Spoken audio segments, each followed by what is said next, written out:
time for all of those that wants to take part in Premio Piranesi in next August, September. For all of you that was present last Monday, actually today is going to be a little bit more complicated and a little bit more theoretical. So probably a little bit more attention should be paid. But anyway, don't worry, because Professoressa Allegretti already started the recording of this tutoring, so you can access it anytime. And anyway, for last time, anytime you need to ask anything, to want to be clarified, or if something is not clear enough, please don't hesitate, interrupt me, and it's really not a problem. Don't feel shy. But I have to ask you again to do it by voice, because while I'm presenting, I will open the screen and I will talk on the screen. So I can't see if there are any raised hand to be answered to. So please ask by voice, and that's no problem. I can stop and I can answer your question, hopefully being able to do that. So if everybody's around, 37 participants at this moment. Probably someone else will come a little bit later. And again, anyway, they can see and check the registration after that. And maybe some of you are listening to this presentation on the same PC, but more than one at a time. So let me share the screen. Yeah, this one, window, this one. Okay.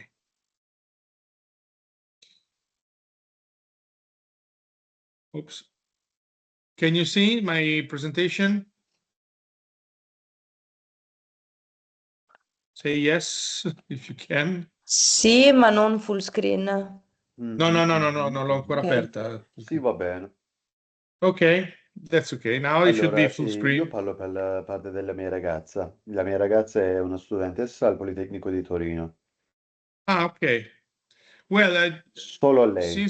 Since you said, let me tell you about. No, You already received. Sono già un proprietario.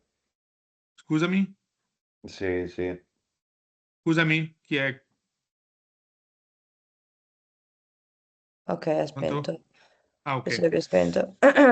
Okay, for all of you that already probably received the communication by Premio Piranesi, tomorrow afternoon at 6 o'clock in Sala Mollino at Castello del Valentino, Polytechnic of Turin, we will gonna have an incredible lecture that will be held by Professor Ignacio Linnassasoro, that is a very known and valiant architect, that is going to talk about all his institutional projects. So all those buildings that he built and he designed according to all those needs about buildings that have to do with institutions. So universities, hospitals, and so on, offices, municipalities, that kind of project. So the project will be amazing. Trust me, I know him very well. I'm working with him since a couple of years, so I know that the conference will be great. Unfortunately for you, the conference will be held in English, but the images and the overall discourse can be understandable. So I strongly invite you to come. And the discussant that will keep the conversation with Professor Linnassasoro will be Eduardo Prieto. And Eduardo Prieto is a professor of architecture and aesthetics in Madrid. He also worked for Arquitectura Viva, that is one of the most well-known architectural reviews in the world, a Spanish one. So the occasion is very interesting. It's free. So please, if you want to come, you will be more than welcome in Sala Mollino at 4 in the afternoon, Politecnico of Turin in the Castello Valentino. Now, I bet... Dovresti togliere rappresentazione relatore in alto, fai impostazioni visualizzazione. Ma scusami. Perché vedo quella relatore. Ah, Senza uscire. impostazioni di visualizzazione. Duplica o inverti? Fai inverti. Tu cosa vedi? Io perché ho 2 schermi. Prova a fare inverti allora. Cosa vedete? No, fai duplica allora. Vedo ancora la relatore. Allora, duplica. Perfetto, tutto schermo. Ok. Peccato perché volevo tenere 2 schermi aperti. Vabbè. Ok. So we can start now. Thank you, Greta.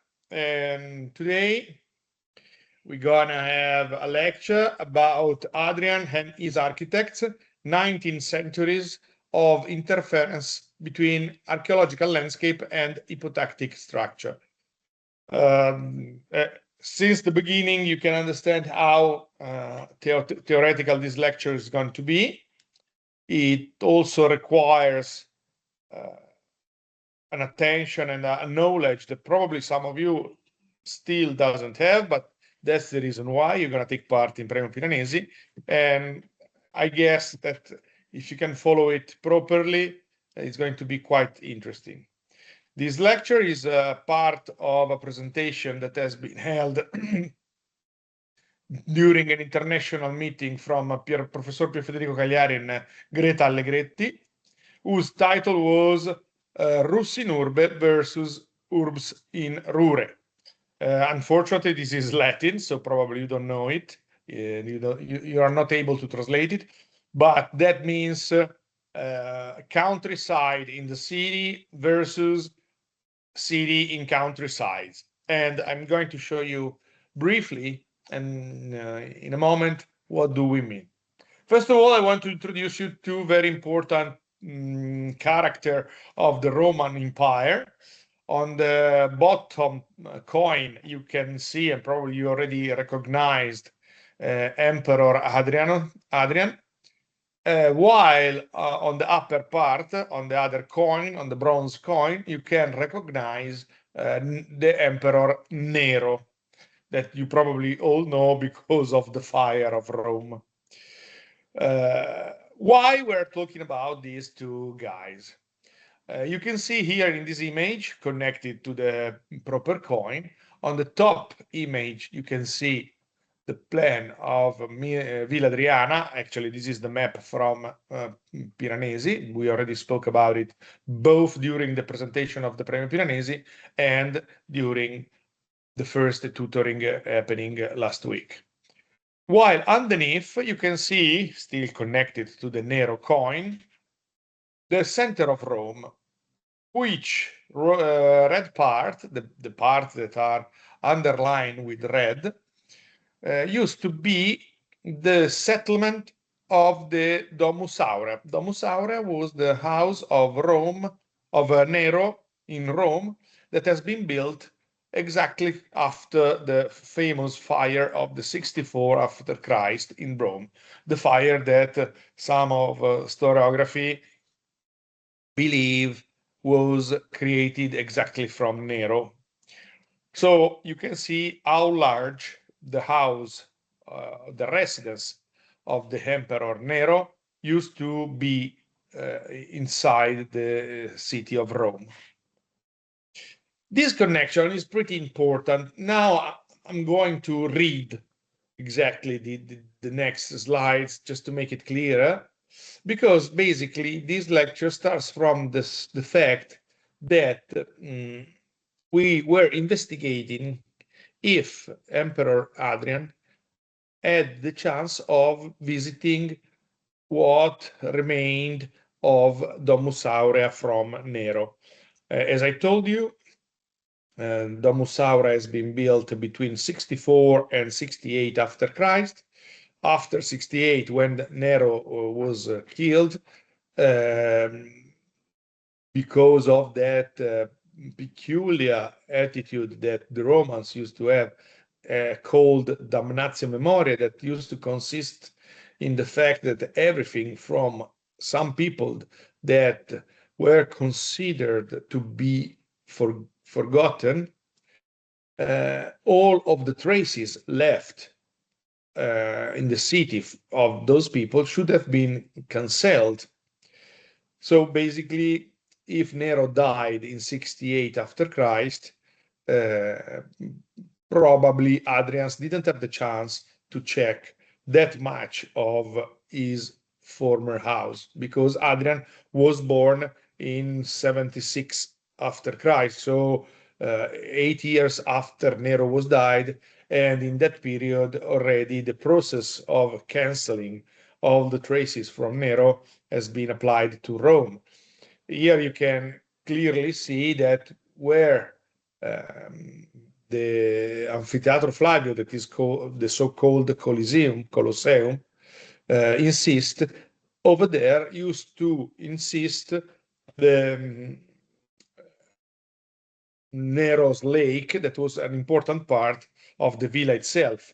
And the Colosseum has been built and has been opened in 79 after Christ, exactly on the lake of Nero, to let the people to forget what used to be there, and so the Emperor Nero.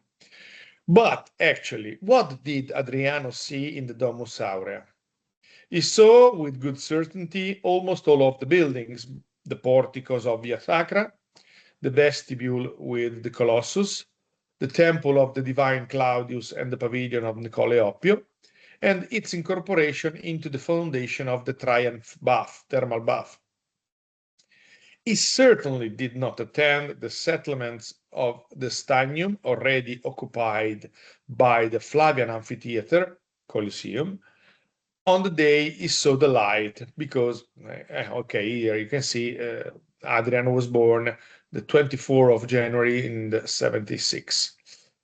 If he was present in Rome between 82 and 96, he certainly witnessed the transformation of the Palatine Hill by Rabirio on behalf of Domitian, who, in fact, proceeded with an authentic and total refoundation above the Nero's Domus Transitoria. On the other hand, it is difficult to say about the magnificent and exotic 80-hectare park, basically like that of the future Villa Adriana, whether these had already been divided or maintained ad usum by Roman citizens. If this second hypothesis is plausible, Hadrian must have had a very wide perception of the Domus Villa Aurea, which, while it was disintegrating in Rome due to the long wave of damnatio memoriae, was in the process of being resurrected in Tivoli. So basically, probably, Hadrian visited large part of the rest of the Domus Aurea. The point is, did this visit influence Hadrian in the designing of Villa Adriana? In fact, on the other hand, it is not known whether the post-Alexandrine drawing board, that is, that particular composition of the regulatory layouts in Villa Adriana, a theory from Cagliari 2018, we don't know if this was fully available to the architects of the Domus area. The idea that underlied behind the construction of Villa Adriana. Certainly, however, the architects Severo and Celere, that were the architects of the Domus Aurea of Nero, must have possessed a special art, not close to the Italian Mos Maiorum, the usual Roman way for building the city and the houses. The structure of the Domus Aurea can only be partially reconstructed on the basis of archaeological evidences, since many of Nero's structures constitute the hypogean substrate of a palimpsest, whose the main evidence are those monuments built downstream of the Nero's damnatio memoriae, the Colosseum, the Temple of Venus and Rome, the baths of Trajan, the Domus Flavia, and later the Basilica of Maxentius. However, the resemblances with the paratactic dimension, not with the hypotactic one, of Villa Adriana seems to be clear. The topic, therefore, is the Domus Aurea as an analogical reference to the Tiburtine Villa. So basically, the position, the hypothesis, probably certified by our studies, is that the villa designed by Severo and Celere for Nero in the center of Rome could have been a sort of an analogical reference for Hadrian to design Villa Adriana in Tivoli. Here you can see some images from the Nolli map of the new topography of Rome. This is not actually the famous Nolli map. This is another map from Nolli, but not the most famous one. I mean, not completely. So, in terms of topographical positioning in the redesign of the city and the sequential perception of the compositional elements of Nero's layout, the strategy of grafting with respect to the cornerstone of power, in particular the Forum and the Palatine Hill, is extremely clear. We are obviously talking about the Domus Aurea of Nero. On the one hand, the incorporation of the domus of the Domitian Barbis family, still visible today under the stylobat of the Temple of Venus at Rome, and on the other, as a direct consequence, the displacement of the Sacra Via in the direction of the saddle between the Velia and the Clivus Palatinus. Lastly, the Colossus as a focal point visible from all of Rome and placed as the terminal of the perspective axis monumentalized by the large porticos and on the side of the Sacra Via. The vestibule, according to his logic, acts like a great pylons of Egyptian temple architecture, freeing itself from the mos maiorum of the Republican tradition, where the public buildings of the Forum are located on the side of the Sacred Way and never in a position of absolute autonomy and perspective hierarchy. Not even the Forum of Caesar and that of Augustus, already present in the monumental landscape of the heart of the city, were placed as terminals of movement and perception of power. So basically, the idea, let me sum up what is just been said, consists in the idea that the construction of the power should have been reflected into the construction of the building. So the house of Nero should have been ruled, dominate the city, even not keeping that much respect to the building that previously were there, not even the one that were very famous, like the Forum of Caesar or the Forum of Augustus, that being very important emperor and king of I mean, Caesar was not an emperor, was not a king. It was a very important figure inside the Roman society.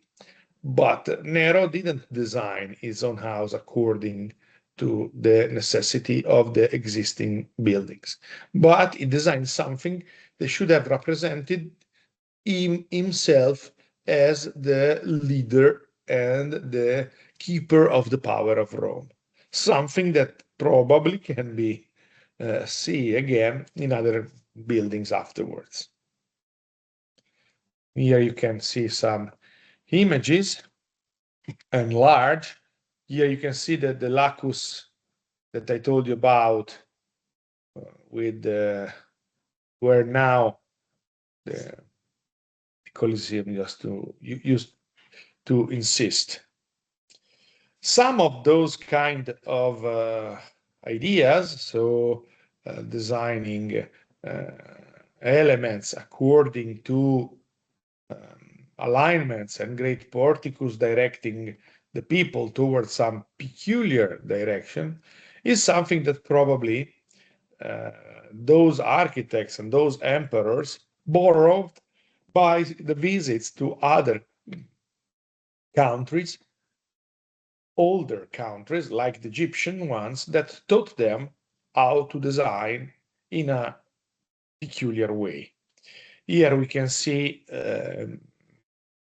some paintings. I mean, I wouldn't say paintings, I would say drawings of some Egyptian ruins. This one is the Phil Highland, if I'm right.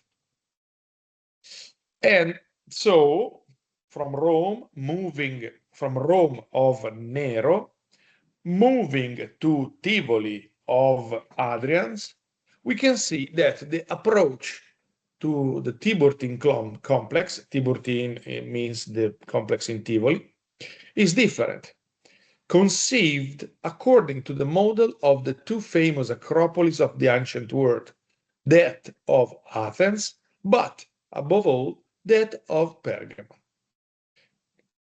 The Theatron, as the incipit of an exceptional ascending architectural promenade, together with the temporal presence and the large stoa, constitute the elements of monumental and sacral importance that mark the access to that urbs in rure, which is the Hadrian Villa.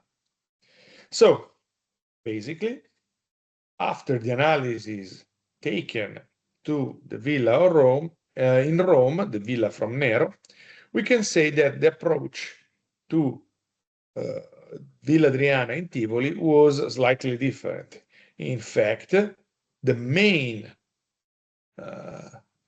reference for designing this villa was not the Domus Aurea in Rome, but mainly two of the most important acropolis in the ancient world, that is the Acropolis of Athens and the Acropolis of Pergamon in the actual Turkey.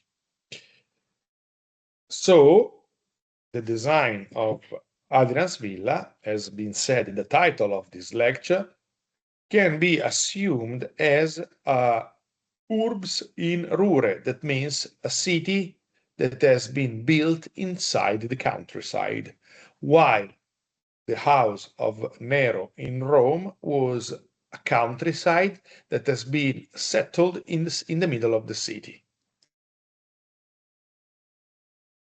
Is everything pretty clear? Can you follow me, or it is too complicated, or maybe you just need explanation? No, it's clear. Thank you. Okay, that's great. Thank you so much for helping me. Thus, the complex of the so-called Pantanello at the Basis Villa, marked by the Greek theater, if you can see my arrow, is this one, this area, basically. And the adjacent quadriporticus and the Temple of Venus, Cnidia, together with a large access portico constituted by the Pesile, reproduce the syntactic sequence of theater, temple, portico present at the slope of the sacred rock, both in Athens and in Pergamon. Here you can see on the right side the Acropolis of Pergamo, and on the left side Villa Adriana, with, as I told you, the theater and the quadriporticus, temples of Venere Cnidia, and the large portico of the Pesile. So the sequence, as I said, is theater, temple, porticos. Here you can see an interpretation of the guiding lines for the settlement of Pergamon Acropolis. It is pretty clear that all the direction of all the buildings were ruled according to alignments that were all focused on some peculiar point. Those points would have defined the direction of the different buildings. Here you can see how the buildings are aligned according to 2 points. This is the graphical scheme that ruled the Acropolis of Pergamon. Here we can see instead the relationship between Villa Adriana, the same image as before, and the Acropolis of Athens.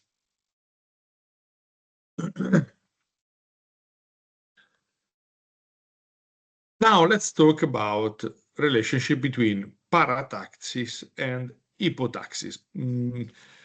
Probably this could be not familiar to many of you. In case you can easily check the differences and what parataxis and hypotaxis mean. But anyway, I'll try to be as clear as possible to make it clear. The Domus Aurea, in fact, bringing back our discourse to the Domus in Rome. So, and while I'm speaking, you can keep in consideration that the maps underneath symbolized or represents parts, only some parts of the Domus Aurea from Nero in Rome on the left, and Villa Adriana from Hadrian in Tivoli on the right. The Domus Aurea, for its part, presents a similar compositional attitude, but organized on a general parataxis system composed on the basis of discrete and autonomous elements, a sort of powerful morphologically independent aphorism. So, Domus Aurea presents a parataxis system. The parataxis system is composed by autonomous elements. The landscape component is established as an ordering principle on which all the pavilions overlook, and it is the current valley of the Colosseum, the one between Esquilino and Celio, that is the unifying elements of the composition. In Tivoli, the organization is labyrinthine, where the sequence of pavilions where the sequence of pavilions proposes a paratactic continuum of introverted spaces immersed in the green landscape, but hypothetically dependent on some pivots, that most important of which is that of the Nymphaeum of the Piazza d'Oro. So basically, the main difference is in the fact that in Domus Aurea we have independent pavilions overlooking towards the landscape. In Villa Adriana, we have pavilions that are dependent to some joint, to some pivots that are ruling the direction, and the pavilion are introverted and looking into themselves, but diffused on the territory. Here you can see clearly, on the left, the pavilion of Domus Aurea are pretty independent one to each other. On the right, all the pavilions are depending on that point that is clearly focalized in the Piazza d'Oro. It is, in fact, possible to proceed indoors in Villa Adriana, moving from the Piazza d'Oro to the Canopus, passing through an intense series of pavilions, including the Imperial Palace, the courtyard of the libraries, the Maritime Theatre, the Sala dei Filosofi, the Pesile, the Fresi Exedras, and the thermal baths complexes. All of that without a hierarchical and capillar distribution system, but according to a sequence of spaces communicating with each other through simple gates. In Rome, the principle of unification is entrusted to a valley with the natural landscape at the center. In Tivoli, on the other hand, is entrusted on a plateau with the natural landscape all around that is the result of an immense and impressive earth-moving work. I hope that this is clear enough, but in case you can ask me now or later. And again, the presentation will be recorded so you can see. But let's move on, unless you don't have any question. Just to remind you, Domus Aurea in Rome, paratactic system with independent pavilion. Villa Adriana in Tivoli, hypotactic system with pavilion depending on some elements. Here we can say something that has already been said during both the presentation and the first tutoring, so I'll try to be fast. But the great generative force capable of nourishing and maintaining in life of both the Rus in Urbe, Domus Aurea, and the Urbs in Rure, Villa Adriana, is certainly the water in its symbolic appearance of Origo Imperial, origin of the empire.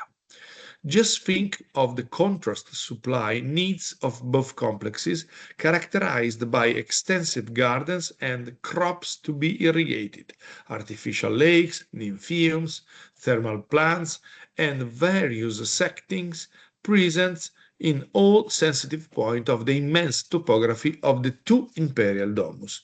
Here you can see this image of Tivoli and this connection through the aqueducts to Rome. And here you can see one of the aqueducts getting to Rome. In the Domus Aurea, we have the incredible Stadium Neronis, the gigantic nymphaeum of the Temple of the Divine Claudius, and the thermal bath of Colle Oppio. In Tivoli, in Villa Adriana, we have the great water architectures of the Pesile, the Canopus, the Maritime Theatre, as well as the three thermal complexes.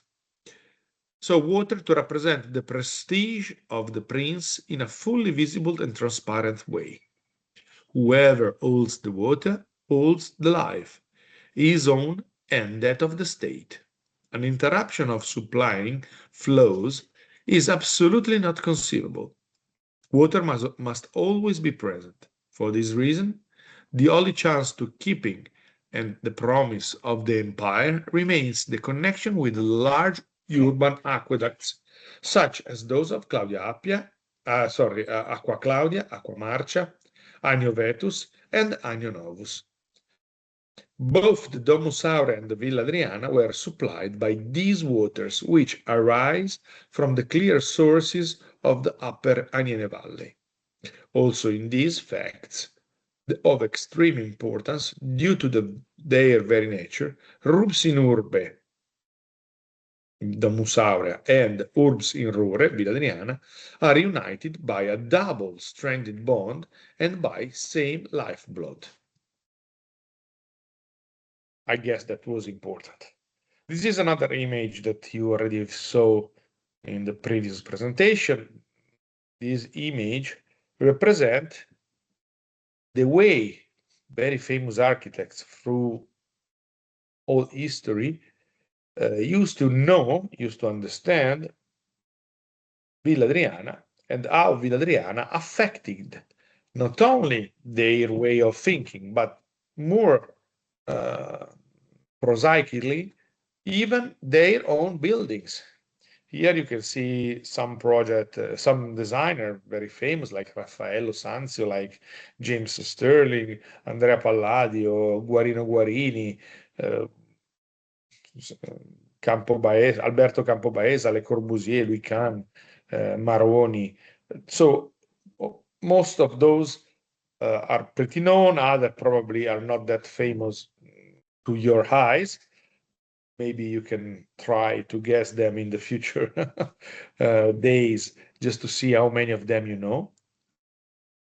And here again, the plans of Villa Adriana, the famous map from Piranesi, thanks to whom our workshop is called that way. And those are some paintings from the famous pensionaire that were sharing time over there, redesigning the villa and reproposing projects on the ruins. Because I want to remind all of you that our scholastic and formative approach is the most classical one, where the people goes there, redesign what they can find, and they have to guess what they could be done over there, trying to understand the logical process that guided the ancient architects. Here you can see a section in Piazza d'Oro. On the upper part, we can see the ruins. On the lower part, the possible reconstruction. Here you can see again the pavilion with the transversal section. This is the ruins. This is the project. And here we can see an aerial view of Villa Adriana. Actually, this aerial view is not exactly updated because some excavation had been held in the meanwhile, but more or less this is the way you're going to discover it in August. Here you can see a DVG version with the position of the trees all over, olive oil trees all over the villa. And again, the map from Giovan Battista Piranesi. Some images of the pavilions of the, now you should know, the organized pavilion along the territory according to a way that I'm going to explain you clearer in a minute, and how much the presence of water is strong in the villa. You can see at the far end up there the Piazza d'Oro. Piazza d'Oro is the one where the first pivot, the one that I showed you, insist in. This is the place. This is the Maritime Theater, but I'm going to move fast over here because you saw these images last week and even during the presentation. Some of the pavilions, thermal baths, and the Pecile. Again, the water is all over. Its presence can be felt, through all the settlements of the villa. Here we have the so-called Cento Camerelle perspective. And this is the Piazza d'Oro I told you about. And here the water was incredible because in a very shallow way, the water used to flood all those areas according to a geometrical system, something that it's a preview of what would have happened in the 16th and 17th century in Europe. Here you can see the vestibolo, the entrance of the villa. This is instead the main room of the thermal bath, the big thermal bath complex, the one where on the last day of the Premio Piranesi you will be awarded, possibly according to the weather condition. This is one of the picture that I love the most because of the quality of the light, the connection with the sky, and this idea that Villa Adriana gives to all of us. Here you can see the Nymphaeum and the clear blue sky as a background.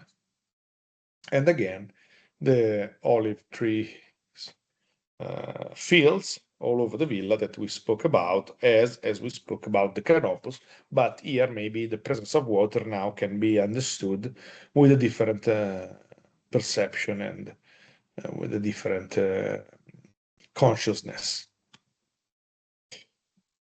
So here you can see the Latin name of some of the areas where the water was so important, where the water organized the life and the scenographical asset of the entire villa.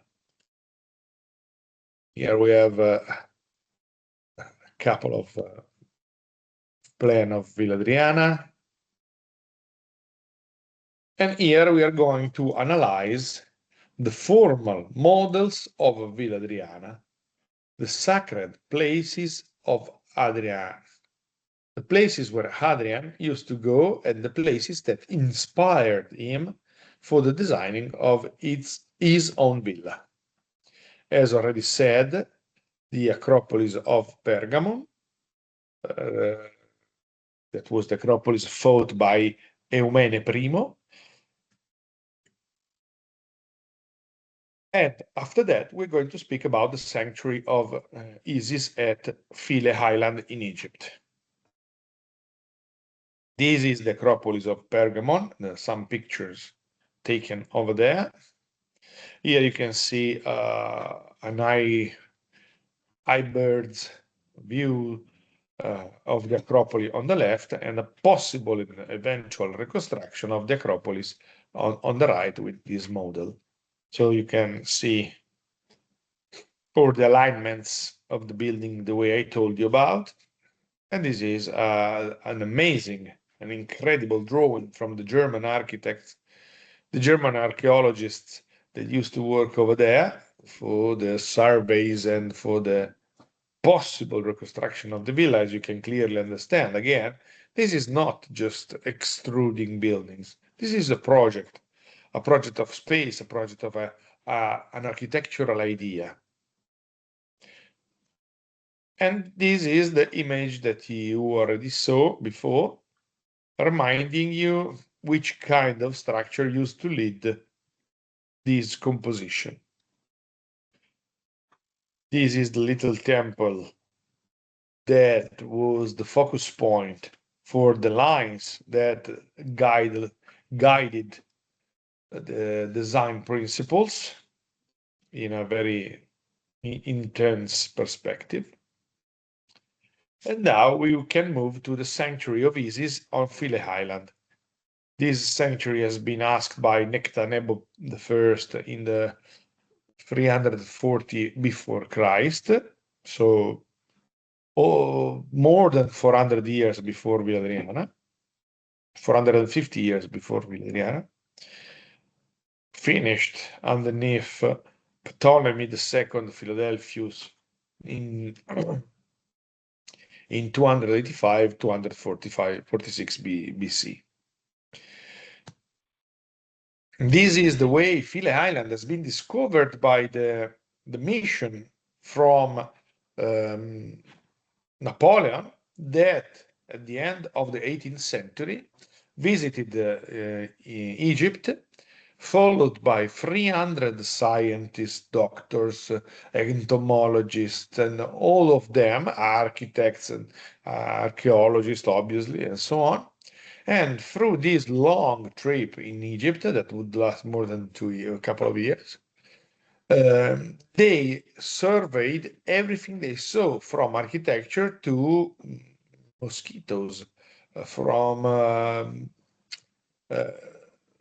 locomotion tools, because we can't speak about cars whatsoever, to the tools used by the people to build architecture, to engrave sculptures, and so on. So this mission from Napoleon in Egypt produced an amazing book, and I strongly suggest you to buy it or to consult it in the library. And this book is called Description of de l'Egypte, presenting the Egypt the way this mission founded at the end of the 18th century. In this case, we have a survey of Philae Island, that is an island in the middle of the Nile River, pretty close to Thebe, to the ancient Thebe, that is basically Luxor. Here you can see how Philae Island appears at the moment. And we have to say that Philae had a very peculiar destiny. In fact, the island, that is actually amazing to be visited, not only for the architectonic features, but also for the fact that there is a little island in a flooded part of Egypt in the middle of the Nile River, so it can be found only by little ships bringing you there. And the story of Philae Island is pretty peculiar, but I'm not going to bother you with this. We're going to talk about in Villa Adriana when we're going to have a Premium Piranesi, because I don't want to be too long and too tiring for all of you. Here you can see the plans of the Isis temple in Philae that, according to our principle, should have been designed this way. Okay, I'm going to tell you about the story of Philae Island. After the Second World War, just before the 60s, Egypt decided to create a very, very huge dam. The creation of this dam was a very important feature for the Egyptian economy. And unfortunately, creating the dam, some of the places has been floated. And here you can see that Philae Island, that was very, very low on the level of the water before the dam, was completely floated by water. So, to save all those monuments that at this stage could have been visited only on a little ship, on a little boat, going up there without any chance of staying on the ground, to save them, the archaeologists decided to move the archaeological remains. So, with the help of the Italian mission over there, they surrounded the entire island with a wall. They closed this wall. They took the water away, creating the so-called hole in the water.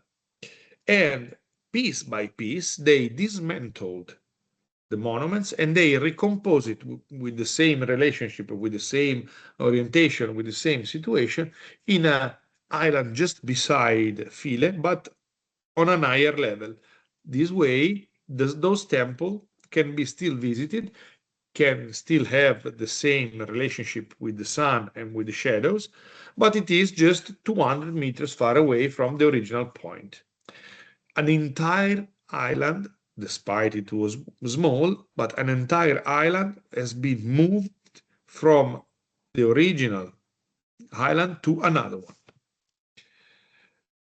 This is an incidental part, but you can see here instead how the Egyptian Isis temple is organized according to one focal point, exactly the same way as the Acropolis of Pergamon. We know for sure that Hadrian visited both Pergamon and Temple of Isis. And we can probably assume that those settlements inspired him a lot in the construction of Villa Adriana. Here you can see a closer view of the Isis temple in the Philae Island. Here we are moving back to Villa Adriana. As I told you before, this picture represents Piazza d'Oro, the one where the first and most important pivot start from. Here you can see other images. Here you are. You can see the plan of the hypothetical reconstruction of Piazza d'Oro. Pay attention to this pavilion and this central part. Here you can see underlined area. This is a photograph taken in some years ago from here in this direction, looking toward this direction. Here we can have the alignments of the focal point. And this is the grid that used to be the normal compositional orthogonal grid that used to rule the Roman settlements before Hadrian. But Hadrian, instead of using a composition on orthogonal grid, shifted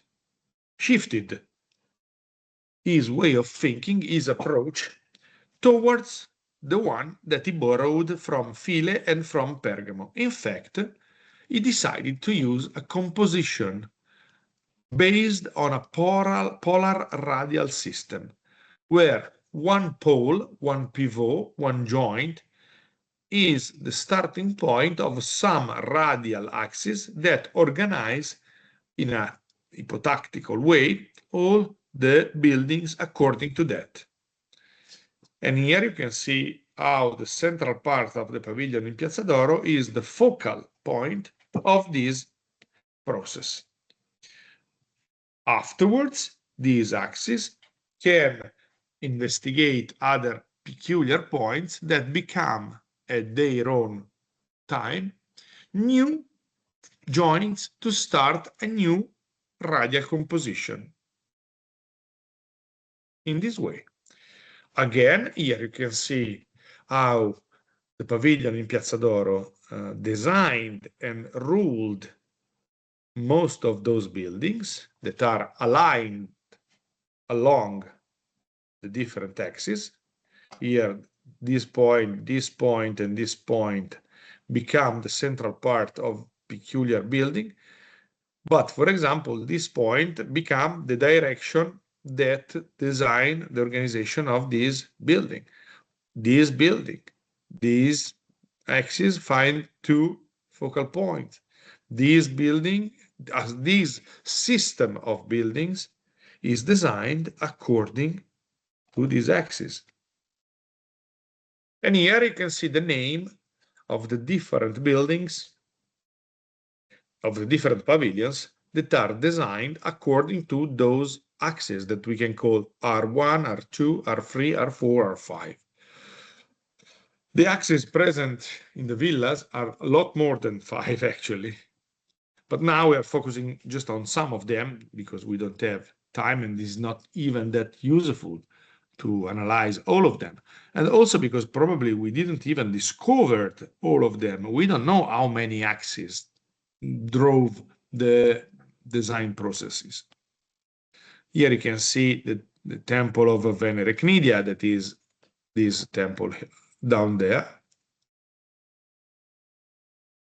And here you can see how the first axis from Piazza d'Oro to Venere Cnidia became the starting point of a new axis, that is this one, that decide the organization of the Maritime Theater.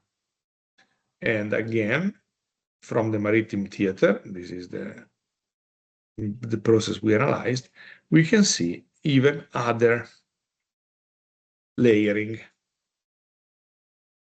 Here you can see how those axes sometimes also became generative of some architectonic shapes of the pure geometry that organized the pavilions according, for example, in this case, the R1 I told you about, that moving in this way found the center of these hubs, then can be reconnected again to the pavilion in Piazza d'Oro, creating an isosceles triangle with a 90-degree angle.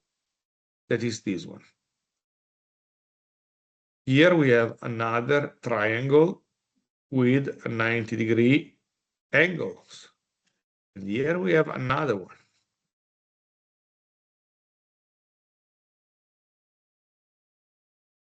And so on. As I told you, starting from some axis, other axes will appear and will organize in an hypotactic procedure all the pavilions. So again, hypotactic means something that is underruled by an higher process. So all the pavilions are depending one to each other.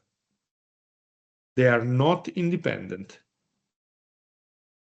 They are not chaotic. They are not casual.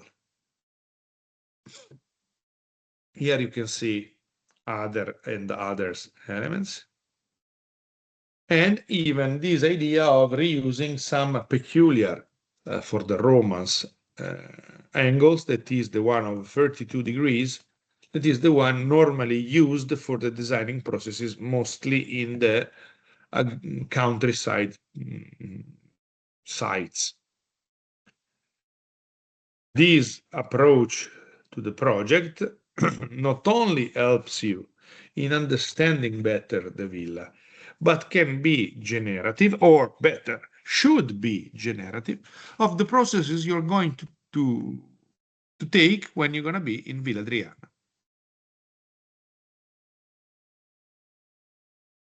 Was everything clear enough? I try to be as slow and as clear as possible in my presentation. So if you have any question or if you have any doubts, please, again, don't hesitate. Okay. Villa Adriana and the modernity. Here we can have some statements from Giancarlo De Carlo. Giancarlo De Carlo was a very important Italian architect. Probably for a foreigner is not that famous, but maybe some colleague of us told you about him, that had his own ideas about Villa Adriana.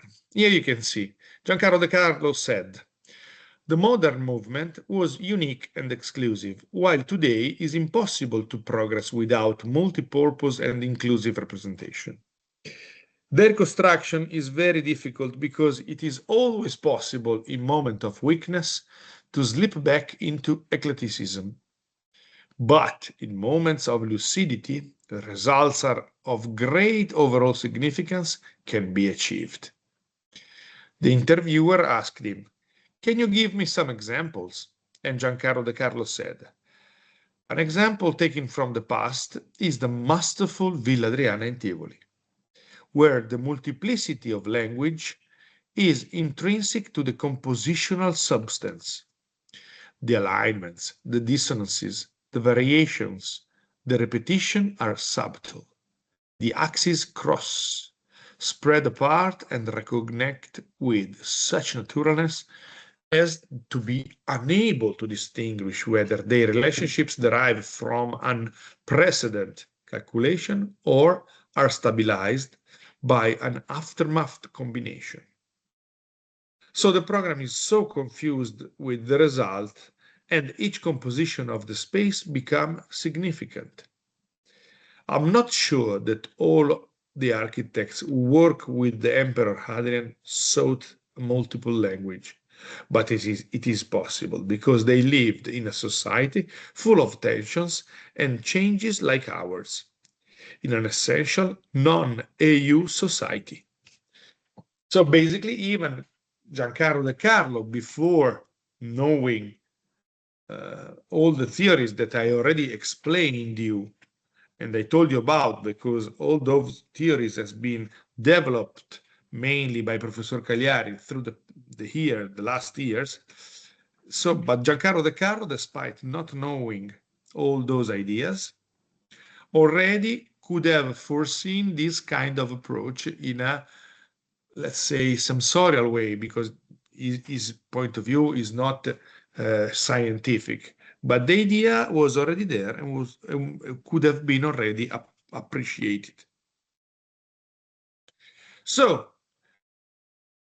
let's look for the keywords that should guide you during your period in Villa Adriana, when you're going to attend the Premio Piranesi, that we all are looking forward. It's always a moment of joy. The keywords are so important to become a strong part of your approach. The keywords can be analyzed as the one that follows. The first one definitely is boundary. So the idea of defining the limits of the area where you are going to insist. The second element that are very peculiar to Villa Adriana is the one of the central floor plans. There are a lot of buildings in Villa Adriana that are focusing on a central floor building. The third keyword that we can analyze is offset. What offset meant and understood as a disalignment of some axes that can be repeated parallel one to each other to investigate the space all around, like the offset command in AutoCAD. Then we have hypotaxis and parataxis that I already tried to explain you. Hypotaxis is the one that has a hierarchical relationship, while the parataxis is foreseen autonomous buildings. Then, as already said multiple times, we all have to deal with water architecture. That is something that is going to be repeated all the time. Then we have asymmetry and ponderal symmetry. That is something that will be understood in the design process, that has to do even with the skills you have and with the consciousness of your capabilities in the designing process. Those main keywords can be derived into some concepts that are circular enclosures, like the Teatro Marittimo, in the idea of iconic point of view, iconic ideas of architecture.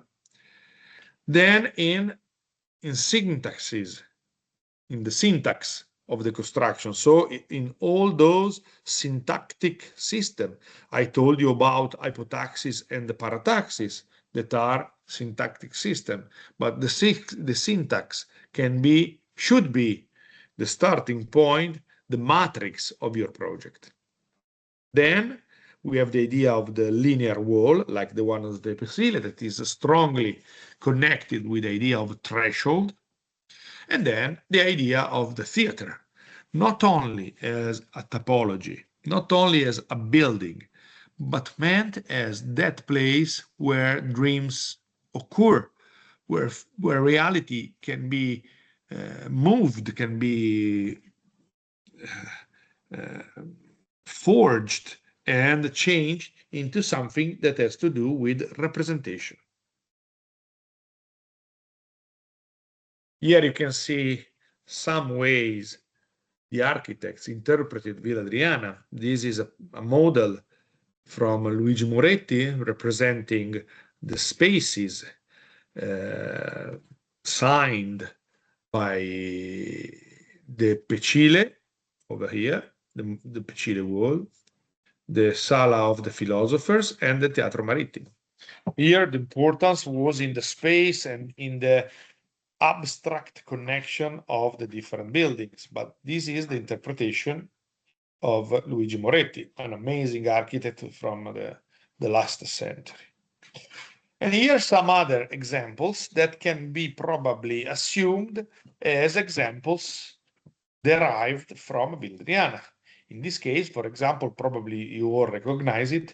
We can see Vatican City and mainly the Vatican Museum with all these composition, the famous square from Bernini, and also St. Peter, main cathedral of the Christianity, and his organization that is quite understandable after what has been said during this presentation. Or here we can have a sketch, a plan, other representation, even a perspective, a bird's eye view of Villa Madama that was thought by Raffaello Sanzio and realized by Antonio da Sangallo the Young. Even here you can see how those buildings, those environments are connected one to each other according to a matrix and perspective. Here again, instead, Caprarola, a villa that has been realized or anyway thought and realized by different architects that follow one to each other, because the first one was Vignola, then again Antonio Sangallo the Young, and closed basically by Baldassarre Peruzzi. Here you can see how the central floor plan, one of the keywords I told you about, regulates the designing of a villa that at the end from outside is a pentagon, but from the inside is a circle. And here an amazing relationship between a building here in Turin, that is the chapel of the Sacra Sindone, designed by Guarino Guarini, sorry. And here you can see the plan of the chapel and how close this plan seems to be compared to the pavilion in the Piazza d'Oro of Villa Adriana. I don't know for sure if Guarino Guarini explicitly told about being inspired by that, but it's pretty obvious that he did. And also we all know that Guarino Guarini studied Villa Adriana quite long. In fact, the connection between the pavilion in Villa Adriana from the 2nd century seems to be the mother or the father of the chapel from the 17th century. So 1,500 years after. This is a building that probably for you it's not that known, but it's very famous in Italy. It is called the Vittoriale degli Italiani, a building from the first half of the last century. And here you can see how these settlements, that is a lot more than a building, it's a settlement with so many buildings over there. Even this complex is organized and ruled according to the principle we already analyzed and found in Villa Adriana, and exactly the way I told you.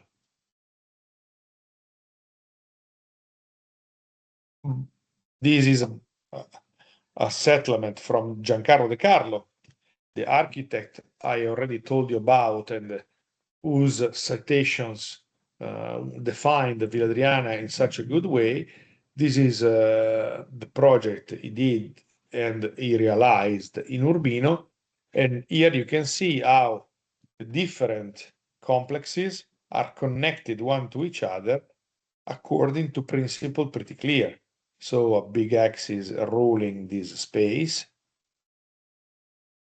the offset of this axis designing this part, those other complexes according to a central point that is organized by this theater, and so on. So you can see even in the 60s, the principles of this radial polar composition was present in so many architects. But even if we move to the 80s, the late 80s in Los Angeles, Richard Meyer designed the Getty Center in Los Angeles. And even the Getty Center, here you can see from different sketches or analysis, assumed parts of the connection and of the relationship between the different pavilions in exactly the same way Villa Adriana used to do. And this is a building from 1985, 1990, something like that, from Richard Meyer, so it's quite a recent one. Here we can see some kind of relationship that can be found in the buildings, Villa Adriana and Louis Kahn, or even in the Wissenschaft Center in Berlin from James Sterling. Can you see how the buildings in this case are connected, not according to an there's even a kind of hypothesis because all those buildings creates a courtyard, but basically each building is not connected to the other for a polar composition system, but the connection of this building is more paratactic than not hypotactic. All of these buildings are aligned according to a general perception that can be ruled in an understandable way. Somehow we can say something similar even to this intervention from Peter Eisenman in Castelvecchio, where with his project of this exhibition, Peter Eisenman merged the project of the castle, the project of Carlo Scarpa for the restoration of the castle, and his own project for his own exhibition. The merging of all of that recreate pavilions that, despite are related one to each other, are connected through a paratactic system. Here it is, the final project. And the system that can be visited.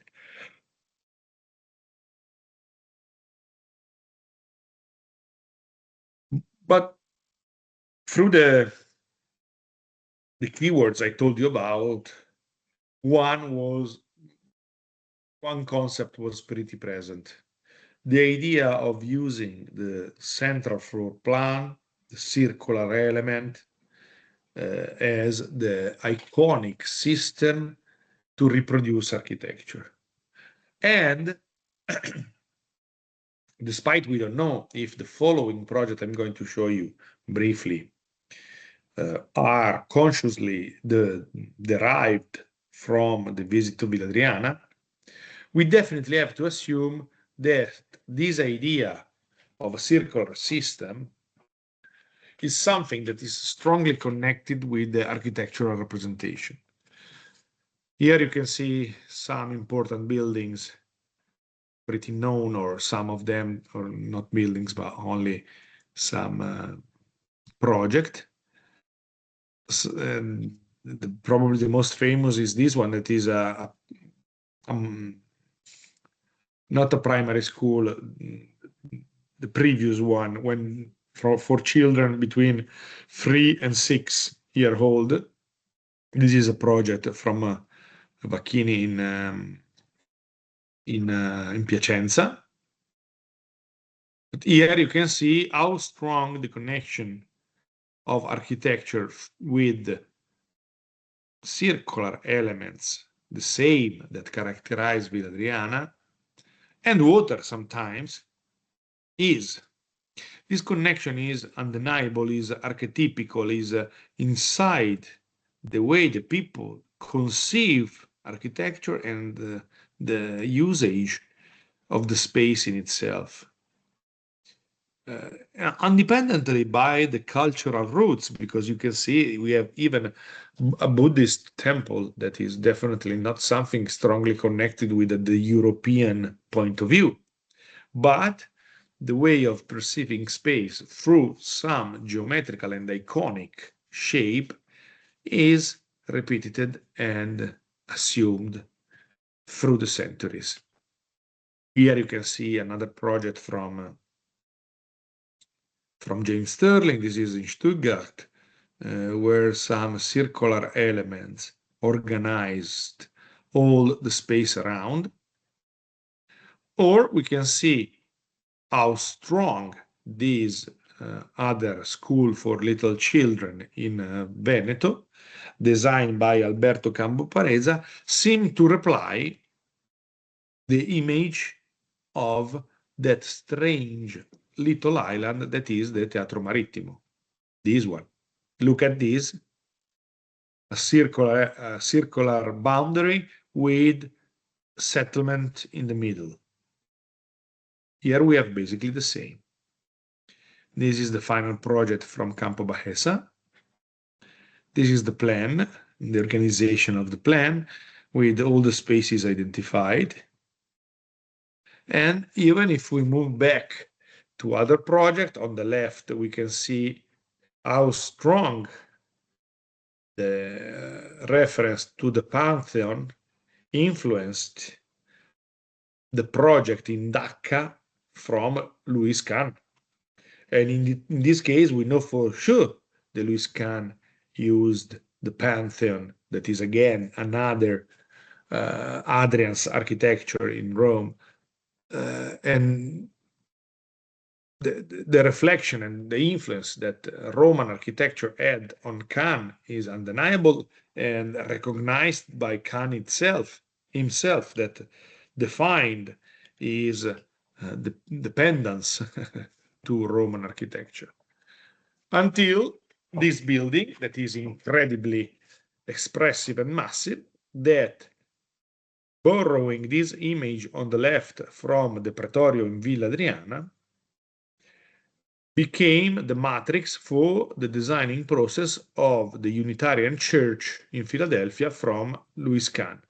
Here, the similarities are that many and so evident that can't be denied. And this image is stunning, and it's something that you should always keep in mind, because when we say to you that you can start from history to design contemporary architecture, you always have to think to that, to this church and this relation to Villa Adriana. And trust me, Luis Kahn knew Villa Adriana extremely well. He used to keep a map of Piranesi for Villa Adriana in his office all the time, because he used to say that having the map of Villa Adriana around used to inspire his designing process and used to implement and improve all of his projects. This image probably is the best we can use to make you understand what we ask you for. We would like you to come to Villa Adriana, understand Villa Adriana, and use the history to produce your own contemporary architecture. Well, at this stage, I would say that I finished. So if you have any question, you can ask me and I'll try to answer if I'm able. Otherwise, I let you go, because probably you are quite tired, because it's 1 hour and 20 of lecture in English of very dense significance. So probably you have to settle all those information and those words from me to create your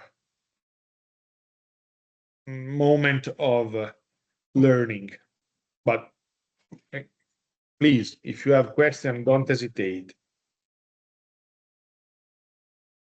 I have a question about. Hi, Nicole, please. Hi. So basically, understanding such a site is very important, and it's a super interesting site. I'm speaking about Villa Adriana. But while thinking about the concept of an intervention on such a high value historical site, is it better to think about how it was in the past before reaching the state of today, like the ruins, or to work with what we have and follow the lines and the patterns of the existing ruins, in the sense that which one maybe can give more or valorize more the site that is there, and to have a better intervention in such an important location. Well, your one is a great question, actually. Actually, the situation is subtle. We need to be clear about something. That is, we are not going to Villa Adriana to restore anything, because we are not restorers. We are the architects. We want you to apply yourself in designing architecture. If designing architecture would be turned into reproducing the original building, first of all, at the moment, and even through 15 days, we won't have all the information needed to know exactly how architecture was at that time.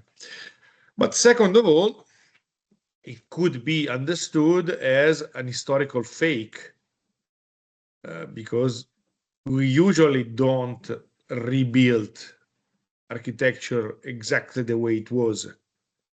We have instead a lot of examples of settling buildings in architectural site to valorize them, because the most part of them is lost. So instead of faking an history that is already gone, we use history as a matrix for new architecture. This is the overall approach that maybe at this stage seems to be just words.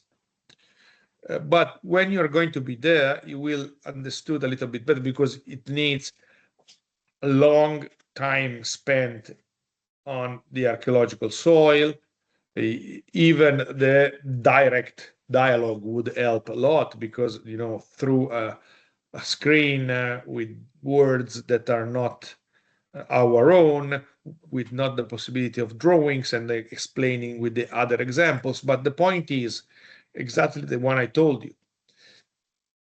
Redesigning architecture exactly the way it was, that is something that somehow I also can understand and I appreciate, won't fit the logic of a workshop. And anyway, you will find a lot of people all over the world against the process of redesigning architecture for what it was, because we would never know exactly the way it was. So whatever you would do would be false. Yeah. When you go to visit the Pantheon, the charisma of visiting that building that is there since 2000 years, it's important. If you go there and you visit the Pantheon knowing that has been built 5 years ago, wouldn't be the same. And also in the Pantheon case, we know exactly the way it was. We don't know about the most of the archaeology all over the world. Then everything sum up, Premio Piranesi is meant to be a moment when you come to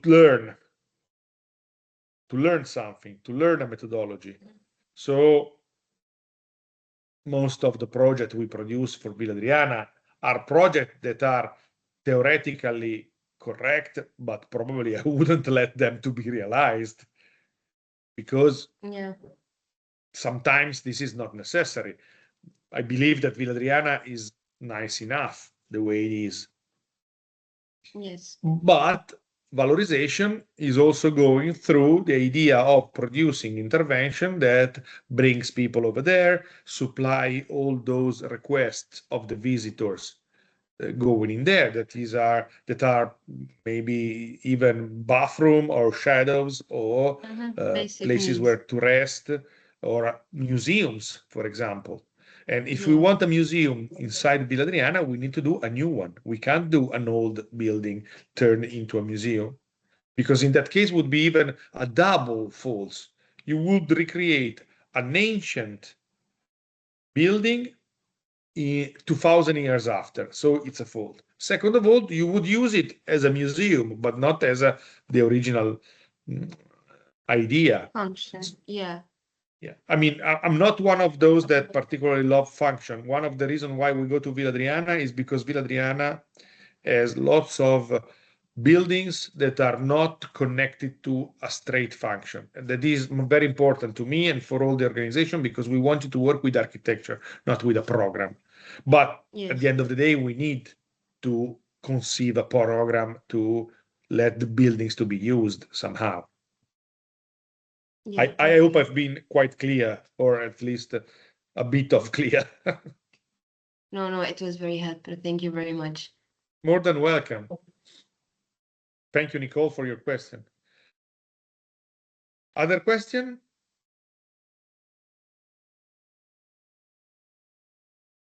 Was I so clear? I know that the lecture is quite demanding, so don't hesitate. And anyway, you can even ask afterwards. You can even meditate on them and ask the next tutoring the next Monday that we will have the last meetings. But if you have question now, please feel free. Okay. I cannot see any hands raised. Probably you are as tired as I am. So I would say thank you if no questions are coming, and see you next Monday. Hope so. I'm really looking forward to see you again and to mainly to see you in Villa Adriana, but even here it's quite interesting. Okay, so I would say that we can consider ourselves done for today. So enjoy your evening and see you. Okay, Colacco, please.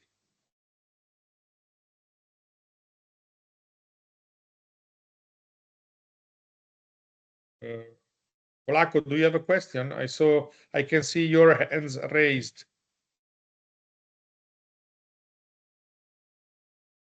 Zwalesha Colacco.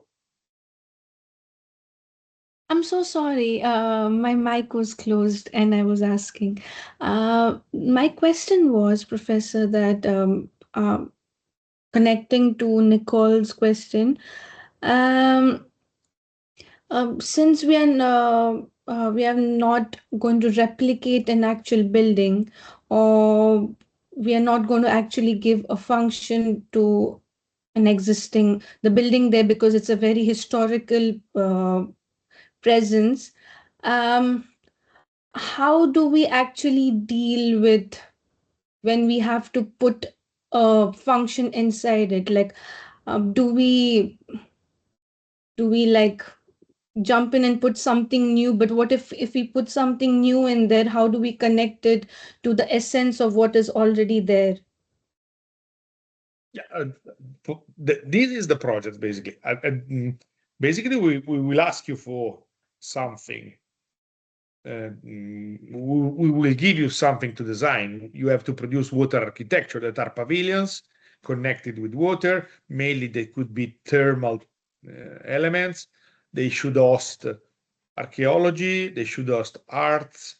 So you can't come there and design an hospital or a villa for a private villa. So you will be given then, according to the necessity of the project and even to the design process, we will decide, your group with the tutors that will follow you day by day, no, not day by day, hour by hour. You will decide if your building will insist straight on architecture or just beside or somewhere else, because as you saw, Villa Adriana has a lot of gardens and fields all around. So maybe according even, for example, to the principle I showed you today, the composition according to the radial ideas, polar radial composition, maybe you will find an axis that find a new position for your building. We don't know where your building will be. Try to guess that we are working in Villa Adriana. We are having the Premio Piranesi since 24 years, and every year we have from 25 to 30 groups. So every year we produce 25 projects, and for 24 years. So we have lots of projects over there, but none of them are the same. So this will depend. And don't worry, because you will be followed by tutors, by professors like me, and so this won't be a big problem. You will understand the process and you will find out all the solution, because trust me, as I don't know which presentation you followed by, there are a lot of examples all over the world of architecture settled straight on archaeology. That can be done. The problem of using existing archaeology for contemporary function most of the time have to do with systems, with all those things, and also with the fact of not changing some iconical views from their historical perception. So it's always very fragile, the limit for what it can be done and what can't. In fact, one of the things that I think is more important is the fact that getting to work in such an area, you need to develop a sensibility, because there's not one answer to a question.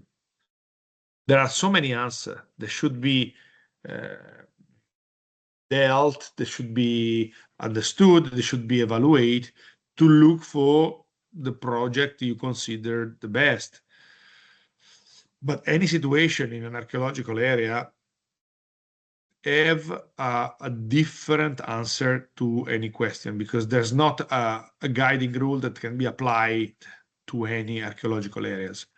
That's why you need to develop that sensibility. That is even the fact that makes the difference between using an architect or using artificial intelligence, because in the case that the answer is always similar, we don't need the sensibility of an architect. We can use artificial intelligence to have the answer. That's what you have to develop in yourself. This capability of choosing and feeling the sense of this thing. I know that even in this case, what I said sounds exactly like words in the air, but this is the real point. Training yourself to be able to approach such a delicate space. I don't know if I answered to your doubts. If not, Yes, please yes, ask me more. Professor. No. I mean, I'm still a little confused for now, but I think with time it'll be clear. Thank you so much. Yeah, absolutely. Don't worry. And also, mainly is the experience in itself that will make you understand better. When you're going to be there with all the group, with your group, with probably you will have a group with different origin, with different approaches, with different way of thinking to the heritage, with different way of designing, and you will have tutors that will guide you, all the groups, and all these differences will create the enrichment of the project that can be foreseen now, but will produce the final effect that should be enrichment for all of you and all of us as well. So yeah, you're right. You probably everything will be clearer and clearer with time. Thank you so much, Professor. You are more than welcome. I don't know if your name is Colaco or Zwelesha, but sorry if It's I called you. Zwelisha. Colasso is my surname. Okay, so Zwelisha. Sorry, Zwelisha. Thank you. No problem. Thank you, sir. You're welcome. Other question? No, I can see people running away, so probably they really want to leave. Okay. Thank you so much. See you next Monday for the last tutoring moment, and enjoy your evening and good luck for everything. Bye-bye.